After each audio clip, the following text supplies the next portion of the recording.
On avait parlé des enlèvements parentaux, qui était évidemment un sujet qui me tenait à cœur l'année dernière à la radio. Et donc je suis ravie d'être ici parce que c'est vrai que on entend souvent les parents, mais on entend un peu moins souvent les enfants.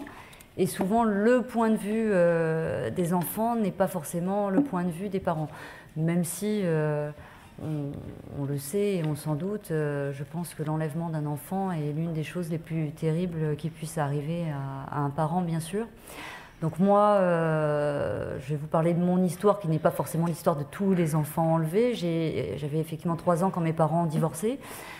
Un divorce vraiment très très compliqué. Moi j'avais un père un peu fou, un peu drogué, un peu alcoolique, qui faisait des choses dingues, et c'est la raison pour laquelle ma mère est partie.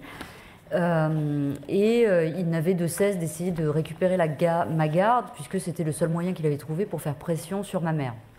Comme souvent, dans ce cas-là, l'enfant, en l'occurrence moi, j'étais l'outil utilisé par mon père pour faire du mal à ma mère. Souvent, malheureusement, les enfants sont dans cette situation-là.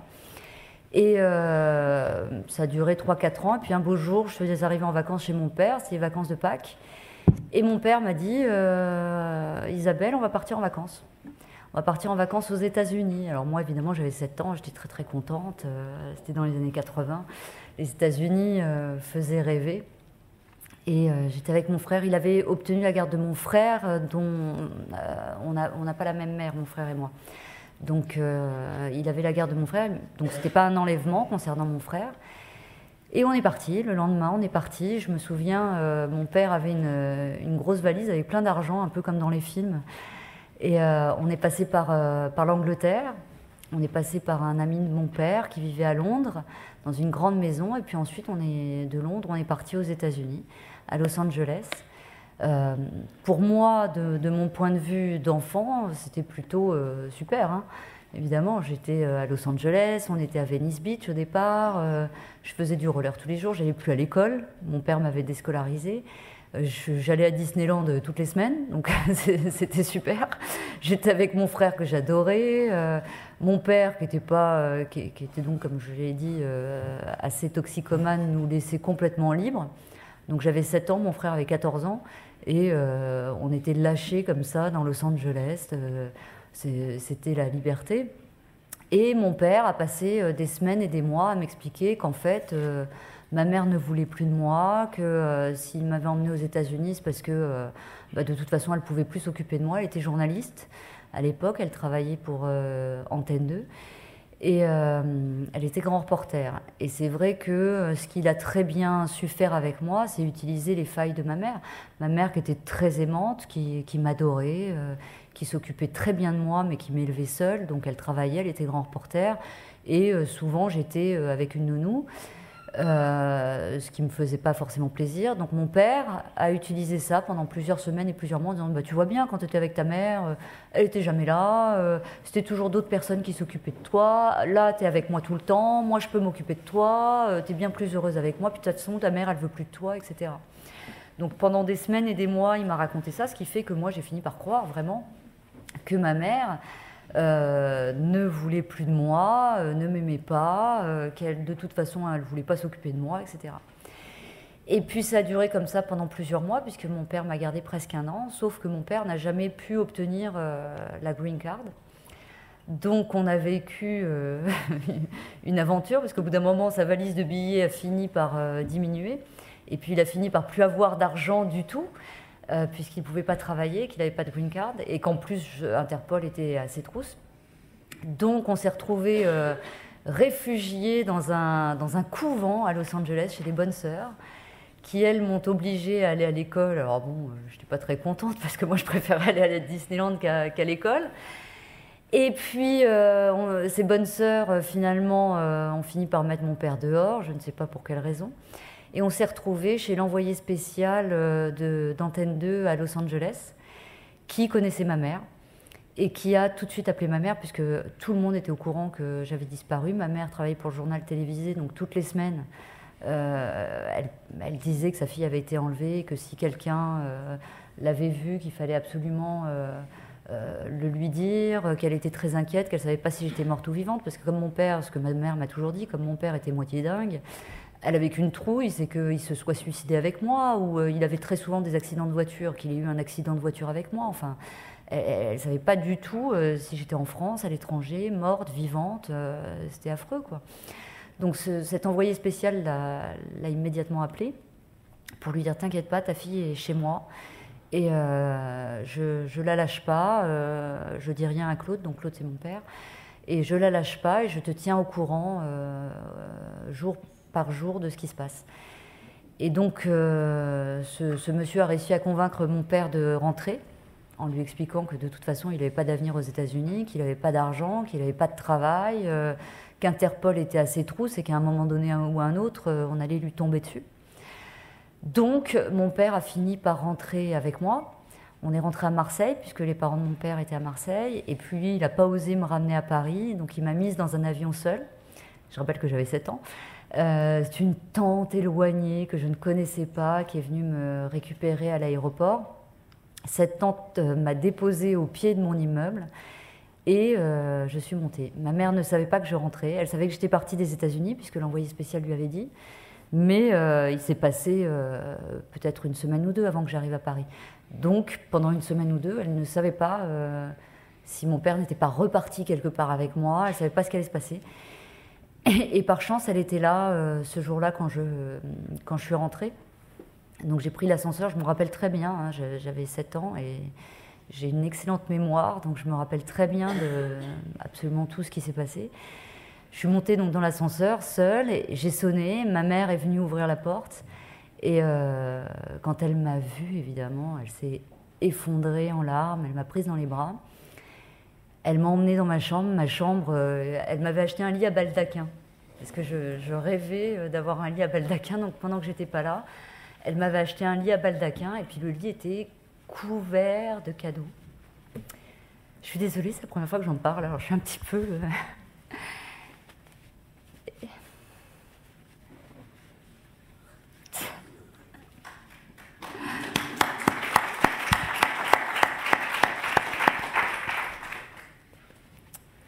J'ai jamais raconté ça, je suis désolée. Donc le lit était couvert de cadeaux, et puis il y avait les cadeaux d'anniversaire, de Noël, il y avait même les œufs de Pâques, il y avait tout. Quand elle partait en reportage, elle me rapportait des costumes des pays. J'avais un petit costume polonais, j'avais une robe de danseuse espagnole, de flamenco, enfin bon bref. Le lit était couvert de cadeaux, et c'était très émouvant, évidemment, pour ma mère.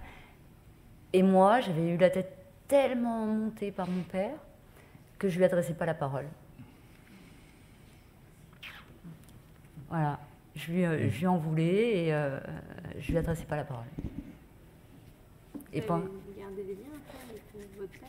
Alors, je vais vous raconter après. Donc, parce que l'histoire ne se termine pas là. Donc, pendant un mois, je lui ai pas parlé. Mais rien, hein, ni bonjour, ni au revoir, ni merci, rien, je ne lui ai pas parlé.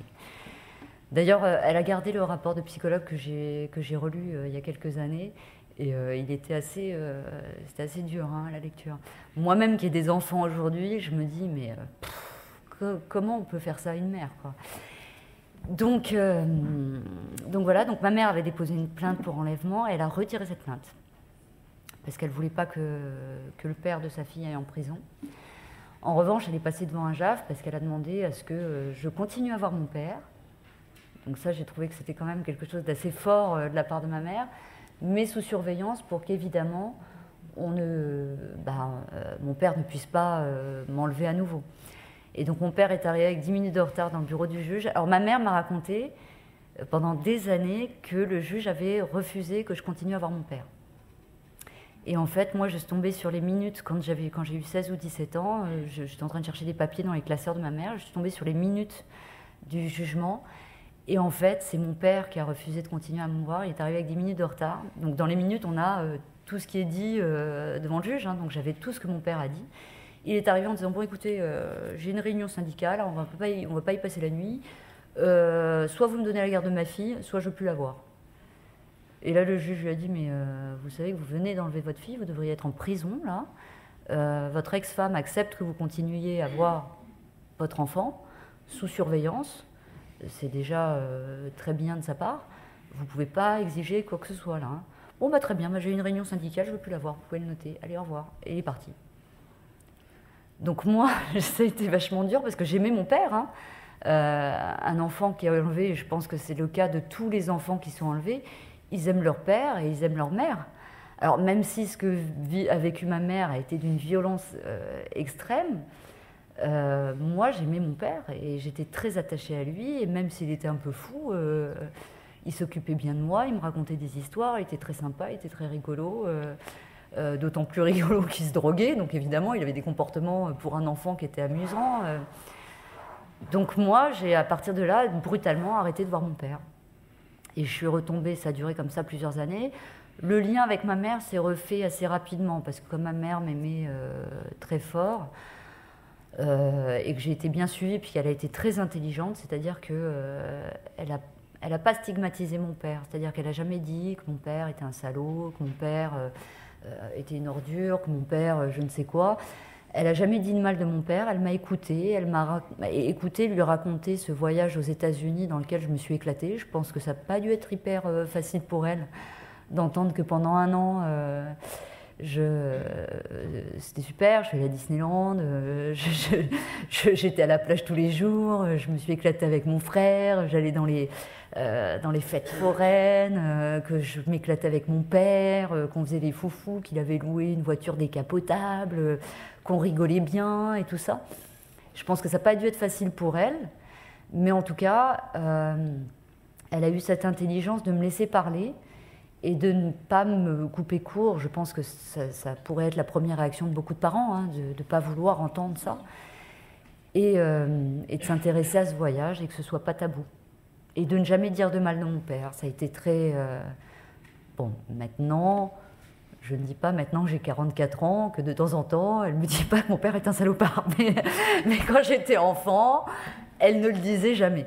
Voilà, et mon père, j'ai arrêté de le voir jusqu'à l'âge de 12 ans, où je suis tombée un jour par hasard sur lui quand j'étais chez ma grande sœur, qui a 10 ans de plus que moi, qui continuait, elle, à voir mon père. Il m'a vue, j'avais eu une sale note à un devoir de physique, et il a regardé la note, il m'a dit « Ah, si tu avais été élevé par moi, tu n'aurais pas des notes comme ça à l'école. » Et il est parti. Donc ça, c'était la première fois que je l'ai revu. Et puis après, je l'ai revu, j'avais 20 ans. J'étais partie en Inde en voyage avec une copine, j'étais rapatriée sanitaire. Et le médecin de l'ambassade n'avait pas réussi à joindre ma mère qui était en reportage. À l'époque, il n'y avait pas de téléphone portable. Et la seule personne qu'il avait réussi à retrouver, c'était mon père, que je n'avais pas vu donc, depuis mes 12 ans, où je l'avais croisé rapidement chez ma sœur. Et donc véritablement depuis mes 7 ans. Et donc j'étais au fin fond d'un hôpital à Delhi, depuis une semaine, je croyais que j'allais mourir dans cet hôpital, et on me dit, il y a un appel pour toi, donc je pensais que c'était ma mère. Et là j'entends, allô, c'est papa, bon, je me suis occupée de tout, hein, je t'ai pris le billet d'avion et tout. Et je suis arrivée à l'aéroport à Paris, et là mon père est venu me chercher. Et dans la voiture, j'ai une petite sœur qui avait quelques mois, qui avait 3-4 mois, donc qui a aujourd'hui 23 ans, et une belle-mère qui avait mon âge. Voilà, que je ne connaissais pas. Il y avait des bagages à l'arrière de la voiture, il partait en vacances. Il m'a jeté aux urgences à la salpêtrière. Il me dit, écoute, on part en vacances, je n'ai pas le temps d'attendre. Et il est parti. Voilà. Je l'ai revu 2-3 fois depuis, mais bon, c'est malheureusement pas quelqu'un avec qui j'ai eu envie de garder des liens. Mais en tout cas, c'est sûr que ces histoires sont toujours très douloureuses, et j'en ai tiré une leçon. Aujourd'hui, j'ai 2 enfants avec 2 pères différents, dont un avec qui ça ne se passe pas super bien. Et en tout cas, la seule chose que j'essaie de faire, je prends exemple déjà sur ma mère, de ne jamais dire de mal de celui avec qui ça ne se passe pas très bien. Et je me dis qu'enlever un enfant, de toute façon, c'est jamais la solution, parce que c'est toujours l'enfant qui trinque. Quoi qu'il arrive, même si on pense que le père ou que la mère n'est pas à la hauteur, ou que ça se passe mal, etc., je pense que c'est jamais la solution. Alors attention, je ne parle pas, j'ai une amie qui vit un drame avec un père qui viole son fils, etc. Je ne parle pas de ce genre de situation, hein, parce que là on est dans autre chose. Mais en tout cas, dans des situations classiques et normales, aujourd'hui... D'une part, je pense que ce n'est pas la solution parce que c'est l'enfant qui trinque. Et d'autre part, je pense que les enfants ont une grande force en eux et qu'ils s'en sortent beaucoup mieux et se remettent beaucoup plus vite que les adultes. En tout cas, c'est mon expérience et c'est ce que j'ai vécu. Et donc, je pense que les enfants se remettent beaucoup plus vite. Moi, j'avais 2 questions à vous poser. Là. Tout à l'heure, vous avez dit que pendant 1 an, vous n'aviez pas adressé la parole à votre mère, ou en non, tous les pendant cas... 1 mois. Un mois, oui. 1 mois, oui. Oh, non, quelle horreur. D'accord, 1 mois. J'avais mal entendu, excusez-moi. Mais du coup, qu'est-ce qui vous a permis... Parce que vous avez pu lui dire que vous pensiez qu'elle ne vous aimait pas ou non, je lui ai jamais dit parce que j'ai toujours... C'est paradoxal, c'est-à-dire que quand je suis rentrée, je lui en voulais. Je pense que mon père m'avait dit, avant de me renvoyer, que s'il me renvoyait, c'était à cause de ma mère, qu'elle avait déposé plainte contre lui et qu'il allait aller en prison à cause de ma mère. Ah oui. Et donc je pense que je lui en voulais parce que je pensais que mon père allait aller en prison et que j'aimais beaucoup mon père et que voilà. Maintenant, je sentais et je voyais bien que ma mère m'adorait et que j'avais pas envie de lui faire du mal, quoi. Et au fond de moi, je pense que je savais. Même si j'ai cru à un moment donné, quand mon père me le racontait, à force d'être éloigné de ma mère, en la revoyant, je sentais bien que jamais de sa vie, elle avait voulu m'éloigner d'elle, m'abandonner, que mon père m'emmène. Enfin, et puis même si j'avais que 7 ans, je me rendais bien compte que ça n'avait pas de sens. Pourquoi est-ce que ma mère aurait demandé à mon père de m'emmener loin pour ensuite déposer plainte contre lui et le mettre en prison? Enfin, il y avait quelque chose qui ne collait pas. Même si j'avais que 7 ans, il y avait quand même un truc qui ne collait pas, quoi. Donc, voilà. Mais je ne lui ai jamais dit. Même aujourd'hui, je ne lui ai jamais dit parce que je sais que c'est douloureux pour elle et que je n'ai pas envie qu'elle ajoute ça en plus à ce souvenir douloureux, quoi. Notre après-midi, enfin notre table ronde ici, s'intitule « La voix de l'enfant dans les procédures de retour ». Comment est-ce que vous avez le sentiment que votre voix a été écoutée par les adultes Alors bien sûr, il y a vos parents, mais peut-être qu'il y a eu d'autres adultes qui sont intervenus. Est-ce que vous avez le sentiment d'avoir été écouté à cette époque? Alors j'ai vaguement vu une psychologue, j'en garde pas un souvenir... Je suis désolée pour les psychologues qui sont là, mais c'était il y a longtemps, hein. La psychologie a beaucoup évolué. La psychologie a forcément beaucoup évolué en 25 ou 30 ans. Mais c'est vrai que la psychologue était un peu à côté de la plaque par rapport à mon ressenti. C'est-à-dire qu'elle était dans l'idée que de toute façon, j'étais en souffrance et j'avais vécu une année terrible, ce qui n'était pas le cas. Ah oui. Donc forcément, quand elle me parlait, je me demandais vraiment de quoi elle me parlait, quoi, parce que moi, j'avais passé une super année, quoi. Tout allait bien. Le sujet, c'était pas ça. Le sujet, c'est quand est-ce que j'allais... Parce que ce qu'il faut que je vous dise, c'est que moi, j'ai passé des années, jusqu'à l'âge de 12-13 ans, à écrire à mon père toutes les semaines. Toutes les semaines, je mettais une enveloppe dans la boîte aux lettres et mon père ne me répondait jamais. Donc c'était vachement dur pour moi, j'aimais mon père, quoi. J'avais envie d'avoir une réponse, j'avais envie qu'il me réponde et il ne me répondait pas. Donc ma question vis-à-vis du psychologue, c'était plutôt ça, c'était quand est-ce que je vais revoir mon père, c'était ça mon inquiétude d'enfant. Et la psychologue, elle voulait absolument que j'ai souffert pendant 1 an, mais je n'avais pas souffert. C'était à mon retour que je souffrais. Parce que je voyais la souffrance de ma mère, qui était très dure, ce mois passé de digestion de tout ça, une fois que j'ai renoué avec ma mère, ça a été très dur pour moi de comprendre que ma mère avait souffert et que c'était terrible ce qu'elle avait vécu. Et puis c'était terrible de comprendre que je ne savais pas quand est-ce que j'allais revoir mon père, quoi. Donc c'était ça ma souffrance. Mais la psychologue n'avait pas mis le doigt dessus. Elle avait plaqué un... Ouais. Comme je sais que vous devez nous quitter parce que vous n'êtes pas grand reporter, mais vous avez une émission de radio quand même, peut-être avant que vous ne partiez, est-ce qu'il y a 1 ou 2 personnes parmi vous qui souhaiteraient poser une question complémentaire, si vous avez encore 2 minutes à nous accorder? Oui, non, mais je peux rester encore une demi-heure. Ah d'accord, très bien. 14h30. Alors on fera peut-être pas une demi-heure, mais par contre... Alors allez-y, oui madame. On va passer le micro. Oui. Oui. Oui. Je voulais juste vous poser une question. Est-ce que vous n'avez pas eu le sentiment finalement que vos deux parents vous aimaient vraiment? Si. De manière complètement... Ah mais si. Non mais même aujourd'hui, je vais vous dire un truc. Mon père... Est-ce que tout le monde a entendu la question? Excusez-moi. La question c'était est-ce que je n'avais pas eu le sentiment que mes 2 parents m'aimaient? Bien sûr que si, mais alors je vais vous dire un truc. Même mon père, avec qui j'ai pas vraiment de contact, je l'ai revu, il nous a tous invités, on est beaucoup d'enfants, on est une grande fratrie, mais je suis la seule fille de ma mère. Il y a plusieurs femmes. Il nous a tous invités en Irlande il y a quelques années, il nous a tous invités en Floride il n'y a pas si longtemps que ça, il y a 3 ou 4 ans. Je le dis, mon père est un gros con, hein, vraiment. Il dit toujours tout ce qu'il ne faut pas, il est blessant, il a des... Mais je sais que mon père m'aime. Je sais, même si je n'ai pas de lien avec lui aujourd'hui parce qu'il fait plus de mal que de bien, aujourd'hui, c'est paradoxal, mais je n'ai pas de doute sur le fait qu'il m'aime. Et ma mère, n'en parlons pas, bien sûr. Ma mère donnerait ses 2 bras, ses 2 jambes pour moi, il n'y a pas de problème. Mais je n'ai pas de doute là-dessus. Merci. Une main là, ici, et une autre question. Oui, bonjour, Alice Canet, avocate et médiatrice. Oui, J'ai une bonjour. question. La question, c'est la voix de l'enfant dans les procédures de retour. D'après vous et au regard de votre expérience, comment est-ce qu'on doit écouter l'enfant? Parce que là, je pense que si on vous avait demandé, vous auriez voulu rester avec votre père. Non, au bout d'1 an, oui, j'aurais sûrement voulu rester avec mon père parce qu'il m'avait tellement fait un lavage de cerveau que, évidemment, j'aurais voulu rester avec mon père. Mais au départ, non. Au départ, j'adorais ma mère et si on m'avait posé la question avant de partir, donc je pense que, évidemment, même si l'enfant a subi un lavage de cerveau, il faut absolument renouer le lien avec le parent dont il a été séparé, parce que c'est pas qu'il l'aime pas, c'est juste qu'on lui a lavé le cerveau, on lui a raconté n'importe quoi sur l'autre parent, et qu'il faut renouer ce lien. Donc ça, c'est une première chose.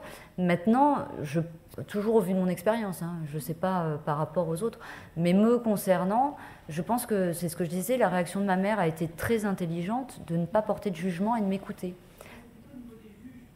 Ah, au niveau des juges ?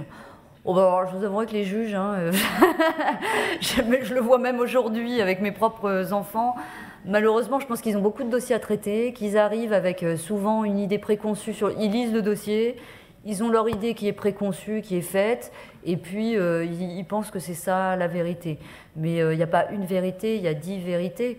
Il y a des enfants, je pense, qui vont beaucoup souffrir en étant enlevés par un parent, d'autres comme moi qui vont passer de très bons moments et qui aiment leurs 2 parents à part égale. Et voilà, dans mon cas, le juge, il n'aurait pas pu faire grand-chose. Hein. Dans la mesure où le juge était prêt à suivre ma mère, à accepter que mon père continue à me revoir, etc. Mais mon père ne voulait pas me voir. Donc,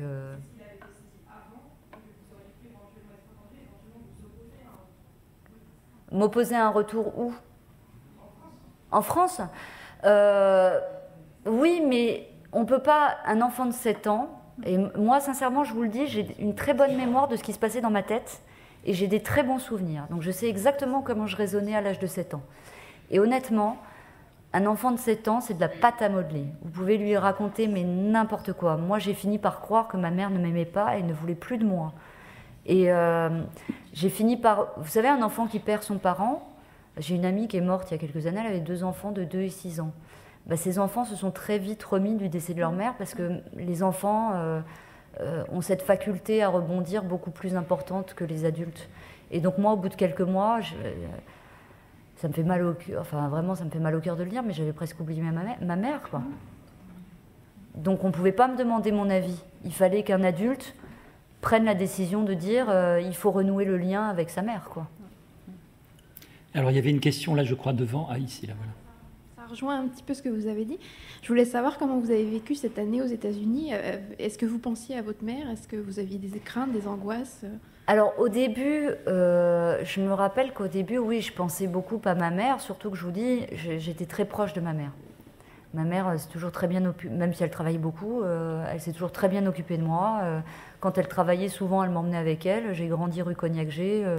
Ma cour de récré, c'était le Club Dorothée. Enfin, j'ai vraiment... les speakerines de l'époque me faisaient des crêpes dans l'horloge. Enfin, ma mère était très présente, elle ne m'abandonnait pas du tout. Et elle me laissait le soir avec une nounou si elle devait sortir. Mais elle s'est très bien occupée de moi. Donc ma mère, les premières semaines, les premiers mois, me manquaient beaucoup. Les câlins avant de s'endormir. J'ai fait pipi au lit pendant plusieurs semaines, je me rappelle très bien. Et puis après, petit à petit, le souvenir de ma mère s'est effacé, quoi. Comme si elle avait été morte, finalement. Et que mon père m'a fait un vrai lavage de cerveau. Et puis après, il m'en parlait plus du tout. C'est-à-dire que ma mère n'existait plus dans le paysage, quoi. Et comme il a occupé son temps à essayer de faire en sorte que je m'éclate et que je fasse que ce que je voulais, c'est-à-dire je voulais pas aller à l'école, je n'allais pas à l'école, quoi. Du coup, le lavage de cerveau a marché. Hein. C'est comme dans les sectes où... voilà, c'est le principe des enlèvements d'enfants, je pense. Hein. Merci beaucoup Isabelle. J'ai envie de vous poser une toute dernière question. Qu'est-ce qui vous a donné envie, qu'est-ce qui vous a motivé pour venir donner votre témoignage ici? Parce que je suis très surpris et en même temps on est tous très honorés que c'est la première fois que vous nous dites que vous donnez ce témoignage. Ouais, c'est la première fois. En fait, il y a deux questions. Pourquoi vous n'avez jamais éprouvé le besoin de le donner plus tôt déjà? Et pourquoi ici aujourd'hui avec le Centre français de protection de l'enfance? Déjà parce que j'ai eu rarement l'occasion de dire « Ah bah tiens, j'ai été enlevée par mon père quand j'avais 7 ans. » Je vais vous raconter, c'était très sympa. Et puis ensuite parce que quand on m'a contacté, on m'a dit « C'est vrai qu'on entend beaucoup les adultes, mais on n'entend jamais les enfants. » Et moi, je me suis toujours dit depuis cet épisode de ma vie que mon point de vue n'était pas du tout celui de ma mère, n'était pas du tout celui des adultes, et que c'était intéressant quand même d'essayer de comprendre ce qui se passe dans la tête des enfants, et de comprendre que ces enfants-là, même si pour le parent qui reste, pour le parent qui est terrifié, qui ne sait pas ce qui est arrivé à son enfant, qui ne sait pas s'il va réussir à le revoir un jour, c'est terrible, et Dieu sait qu'aujourd'hui, moi qui suis mère, je pense que c'est la pire chose qui pourrait m'arriver. Je pense que je pourrais avoir des envies de meurtre si ça m'arrivait. Et ben, l'enfant, lui, il voit pas les choses comme ça. Lui, il aime son père, il aime sa mère, et il se passe un truc, ok, mais il aime quand même ses deux parents. Et jusqu'à aujourd'hui, où j'ai 44 ans, j'aime mes deux parents. Je ne peux pas dire que je n'aime pas mon père. Je regrette que nous n'ayons pas eu les rapports qu'on aurait pu avoir, de ne pas avoir eu un vrai père digne de ce nom, mais j'aime mon père, je ne peux pas dire le contraire. Alors, quand je le dis à ma mère aujourd'hui, ça la rend dingue, donc je ne lui dis plus, mais je comprends aussi que ça la rende dingue. Mais je trouve que c'est important de dire ça aux parents qui ont vécu ou qui peuvent vivre ce genre d'événements. Et en même temps, ça peut être rassurant de savoir que son enfant, pour ceux qui vivent ça aujourd'hui, de savoir que leur enfant est avec une personne qui les aime, a priori, je pense, et qu'ils aiment. Ils n'ont pas été enlevés par un inconnu qui demande une rançon, quoi. C'est pas ça. Merci beaucoup pour votre témoignage. Je crois qu'on peut applaudir encore une fois, vraiment, et merci de votre authenticité.